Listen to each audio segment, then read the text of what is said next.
Ang question niya is about 60K minutes. Basically, na-reach na niya yung yung number of followers niya, pero yung watch time niya, yung engagement, 'di ba? Yung engagement na 60K minutes is watch time, right? And nagtataka siya, bakit pababa? Imbis na pataas, pababa. Okay? So bakit pababa yung 60K minutes engagement? Yan ang sasagutin natin ngayon.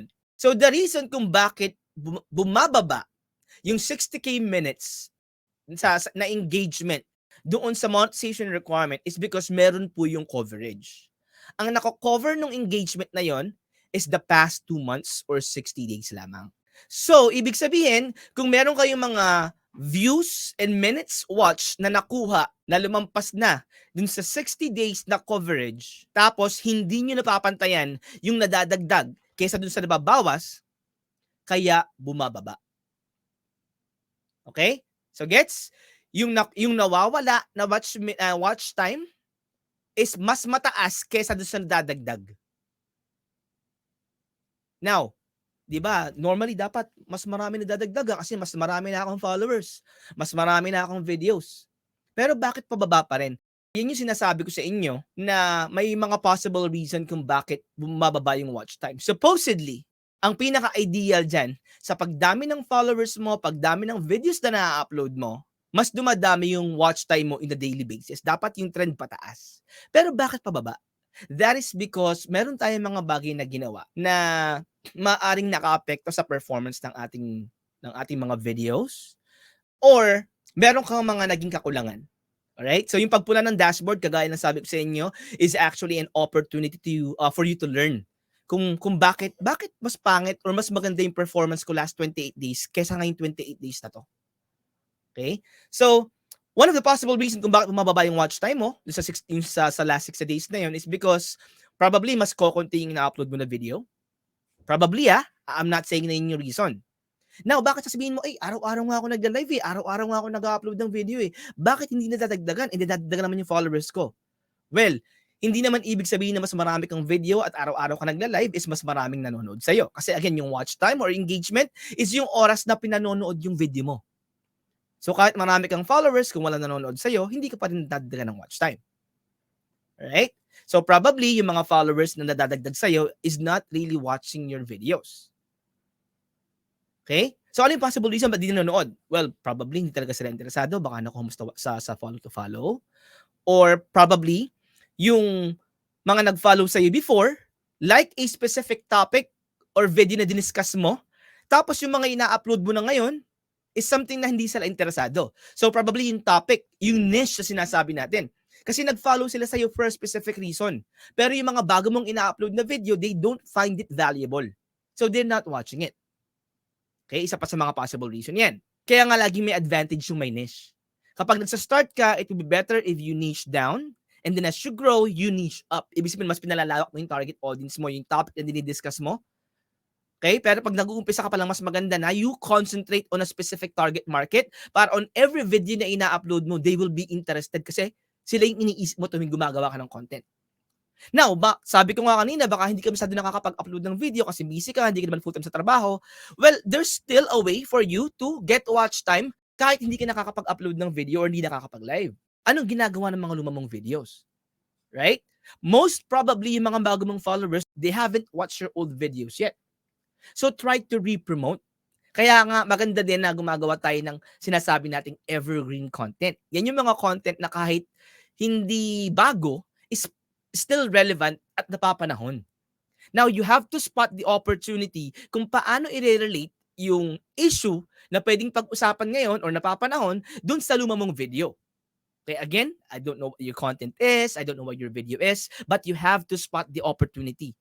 Paano ko i-relate itong video na to doon sa nangyayari ngayon? I-repromote nyo. Don't just share it. Kasi merong ganun Share lang. What's the reason of you sharing it? Kung hindi naman namin alam yung reason kung ba't namin panonoorin yan, give us a reason. Practice yung storytelling by creating a post. Ilagay nyo ng caption. Bakit namin panonoorin yung luma mong video 3 months ago na yan? Alright? So you have to relate or to tell a story. What else?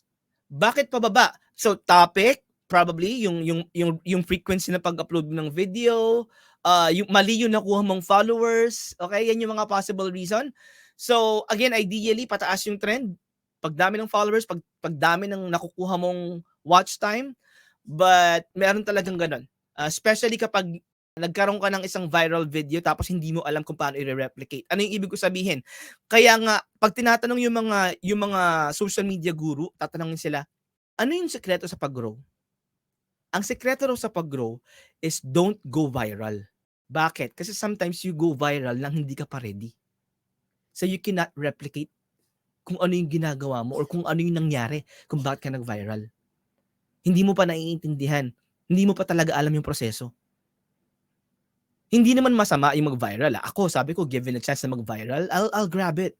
Given a chance na ma-monetize ng maaga, I'll grab it. Pero it would be better if sustainable.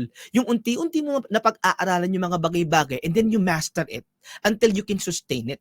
Kasi yun yung gusto natin, yung magtagal. As a content creator, marathon, hindi sprint. Kasi kapag nagsikat ka bigla tapos hindi mo naman alam kung paano i-sustain, hindi mo na alam kung anong gagawin.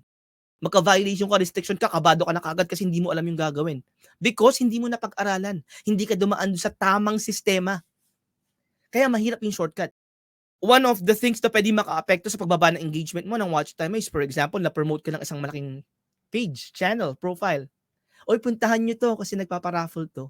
So, napuntahan sila sa'yo. Biglang tumaas yung watch time mo. Lumipas na yung 2 buwan, hindi ka pa naman monetize. So, yung nadagdag sa'yo, sobrang laki, mawawala, hindi na makakount. Tapos, hindi mo mapapantayin yung dumarating na bagong numbers. So, babagsak yung watch time mo. So, yun yung reason. Kaya, hindi stepping stone ng mga baguhan yung ma-promote ng malalaking creators. Hindi stepping stone ng mga baguhan yung follow to follow. Hindi stepping stone ng mga baguhang content creators yung ma-promote at mayakap. Ang stepping stone ng mga baguhang creators is to learn and understand how to create content and understand what are the content that their target viewers will like.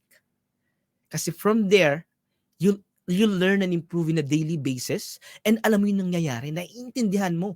So kung merong mga changes, may mangyayari mga pagbabago, you can adapt because naiintindihan mo siya.